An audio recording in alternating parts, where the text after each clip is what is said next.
Bombers are moving into position. This is not a ground invasion posture. This is an air and maritime strike configuration. Quiet, calculated, ready. Across the region, military assets are being aligned for speed, precision, and overwhelming force. Washington insists the military option is still on the table, but the political decision has not yet been taken. And that uncertainty is what makes this moment dangerous. Because when bombers are already in place, history tells us something simple. War does not begin with explosions. It begins with silence. At first, the pressure campaign was framed as something else. Support for Iranian protesters, human rights, internal reform. That phase has now passed. What remains is a far more direct confrontation, not about protests, not about rhetoric, but about power, missiles, alliances, and Israel. The United States has now laid out clear and uncompromising demands. No ambiguity, no diplomatic poetry, just red lines.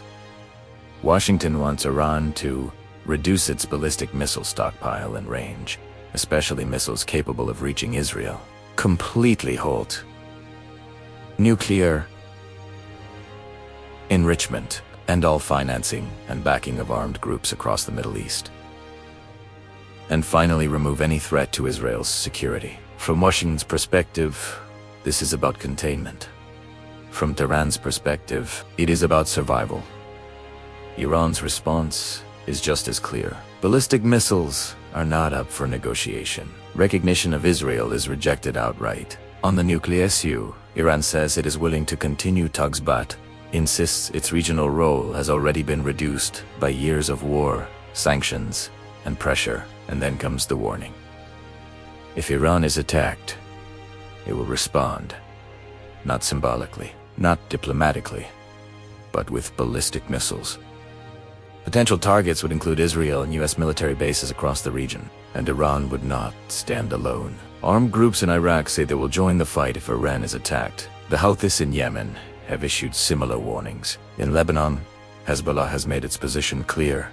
In any war against Iran, it will stand on Iran's side even if it has not yet revealed how or when it would fight. This is no longer a bilateral standoff. This is a regional chain reaction waiting for a trigger.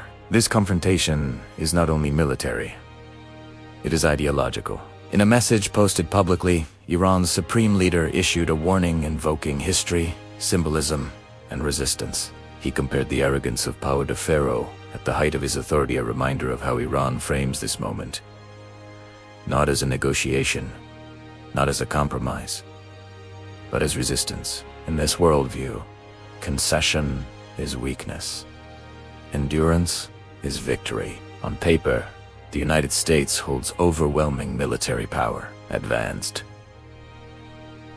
bombers, carrier strike groups, precision weapons capable of reshaping the battlefield in hours. But Iran holds a different kind of leverage, the power to turn the entire region into controlled chaos. Missiles, allies, multiple fronts. One side can strike harder. The other can make sure no one escapes the consequences. Between these two forces, diplomacy is struggling to breathe. Regional mediators from the Gulf and beyond are working quietly away from cameras, away from headlines. Their goal is modest. Not peace, not resolution, just a framework, even a minimal one. Something that allows everyone to step back from the edge. The decisive question now is not who has the stronger missiles, or the bigger army, or the louder threats. The real question is this: can anyone define an endgame before escalation defines one for the entire region?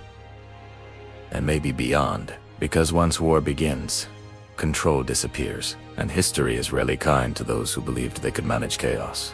This is not just a crisis. It is a test of restraint, a test of strategy, a test of whether power can pose on when it is fully prepared to strike. Stay informed and stay critical, and stay ahead. Thank you for watching, and if you found this analysis valuable, consider subscribing for more in-depth content.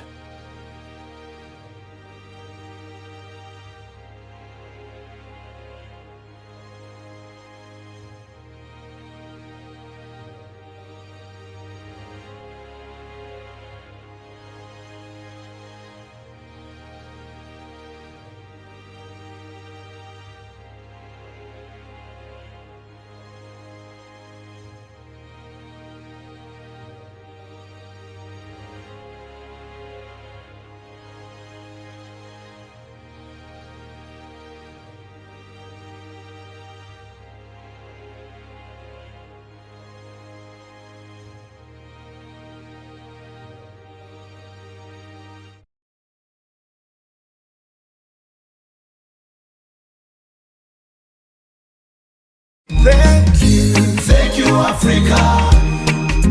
Mama Africa. Oh, yeah. You make African great. Thank you, freedom. Thank you, Africa.